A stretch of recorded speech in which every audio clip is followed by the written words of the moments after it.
नमस्कार, मी कृपा राजेंद्र सपकाळ बुलेटिन मध्ये आपलं स्वागत आहे।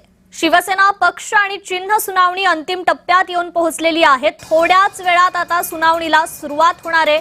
ठाकरे गटाचे वकील कपिल सिब्बल आमदार अपात्रतेवर युक्तिवाद करणार आहेत। शिवसेना पक्ष आणि चिन्ह सुनावणी आता अंतिम टप्प्यात येऊन पोहोचलेली आहे। ठाकरे गटाचा युक्तिवाद आज संपणार आहे। उबाटाच्या युक्तिवादानंतर शिवसेना युक्तिवाद करणार आहे। त्यामुळे आता शिवसेनेकडून सिब्बल यांच्या युक्तिवादावर कशी ही प्रतिक्रिया दिली जाते, प्रतियुक्तिवाद करण्यात येतोय, हे पाहणं तितकंच महत्त्वाचं ठरणार आहे।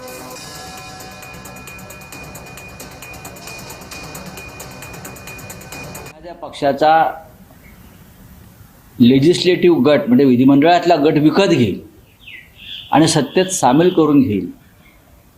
ह्याच्यामुळे देशातली लोकशाही, संविधान याच्यापुढे फार मोठं आव्हान निर्माण झालं आहे।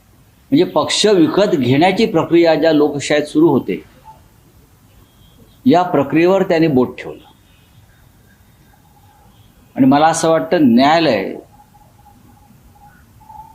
कपिल सिब्बल यांची ही भूमिका किंवा हा युक्तिवाद ऐकून न्यायालय सुद्धा काही काळ विचारात पडलं। कपिल सिब्बल जेव्हा जेव्हा सर्वोच्च न्यायालयात आपली बाजू मांडत होते तेव्हा ते तोंडावर पडले। राम मंदिराला कडाडून विरोधी करणारे, राम सेतूचं अस्तित्वच नाही म्हणून सांगणारे कपिल सिब्बल यांचा दारुण पराभव कोर्टामध्ये अनेक वेळा झालाय। त्यामुळे कपिल सिब्बल म्हणजे फार तीसमार खान आहेत। या आविर्भावामध्ये संजय राऊतांनी राहू नये। त्यांनी लढलेल्या अनेक प्रकरणामध्ये कपिल सिब्बल यांच्या विरोधामध्ये निकाल आलेले आहेत।